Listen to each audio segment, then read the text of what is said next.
You mentioned Joe Kelly, you mentioned Brendan Hunt. What those two guys have in common with you and I is we all went over and worked for this theater booth, Chicago and Amsterdam.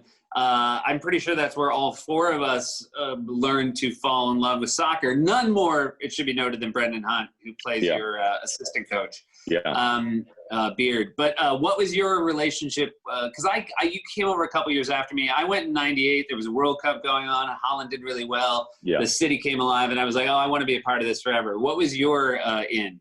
It was initially playing PlayStation, in the green room in the shiny there, that I cajoled everybody to chip in 20 guilders before the Euro so that we could get a PlayStation, mostly so I could play FIFA with Brendan and Tony Hawk Pro Skater alone.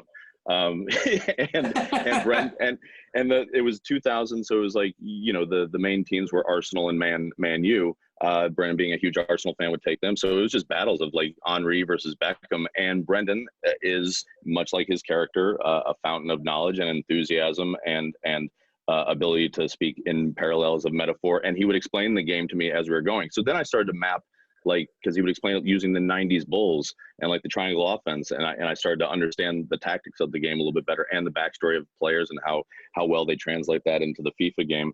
And then by the time once the commercials came up and the opportunity, I was like, oh, I know exactly who to hire, or who to, bring on. And that's Brendan and Joe.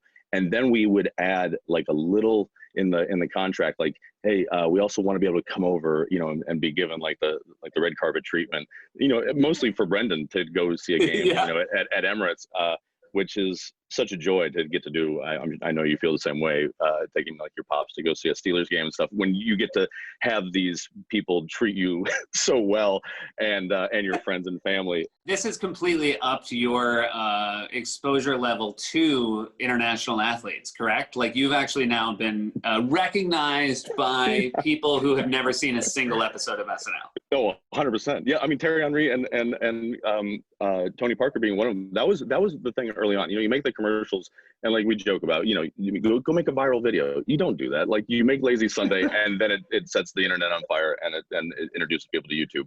But like, and for the record, I know I wasn't in that. I know you weren't in that. But right. I don't think we were around when they came up with the idea, so I do think we deserve a little bit of credit. I feel like, absolutely. And a little of this, if Lauren would just a little. Just a taste. But me and our buddy John Glazer were at the US Open, and I remember we're watching a tennis match there in Queens, and I look down and I see Thierry Henry and Tony Parker, both who I know because they're legends. They like both look at like, hey, like waving at me like they're 8-year-olds waving at Ronald McDonald or something, and I'm like, why are they? I don't know what's going on here. Like maybe they've seen Hall Pass a bunch of times or something. And then after the match, they come up and they're just like gushing in their, lovely French accents of how much Ted Lasso. Oh my gosh, Ted Lasso.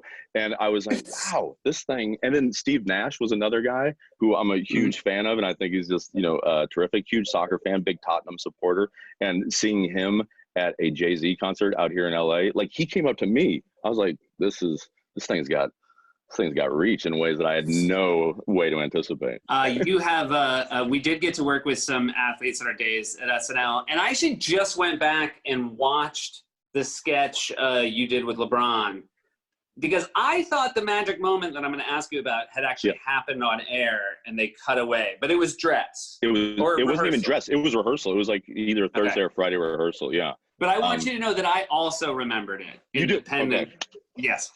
That's good because, like you feel like you're going to go, Bride Wire. No, I might remember it because you told everybody like multiple times after. I tell it a lot. I tell it a lot. That's what I've learned from our president. If you just say the same thing over and over, some segment of the population will remember. But so share your LeBron story. Well, the whole sketch was this thing that Bill Hader and I used to do where I would play like a hothead sort of like stagehand. Like, it was a boom mic operator with Julia Louis-Dreyfus, and with LeBron, I was like the guy handing him his props, and he's doing a commercial. And I eventually get to a place where I just challenge LeBron James as basically myself to one-on-one. And he, he scores me very easily. He hits me with an elbow. I pop up with blood all over my face. And then the way the sketch ends, I think the term we would use at SNL is rave out, where I would then get the ball with blood all over my face and then try to take him to the hole again as the crowd, claps, hopefully. And so at rehearsal, we did, you run through it usually like 3 times.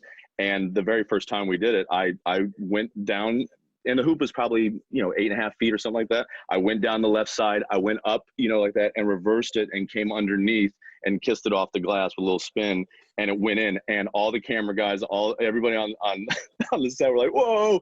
I'm pretty sure Maverick, who was LeBron's right hand man, was there too. I was just like, "Oh snap!" And LeBron came over and gave me a little love, and I was like, "Okay, great." And I beelined it to the to the control room, because we film all those things, and as a writer and as an actor, you get to watch the shots and see what works and what doesn't. And I quickly got a DVD of it burned and went to go watch it. And you see me go to the hole, it fades to black as the sketches do in rehearsal, but you hear the audio of like the crowd going, "Hey!" like that. And that's it. It only exists through oral tradition. So thank you for allowing me to spread this lie continuously.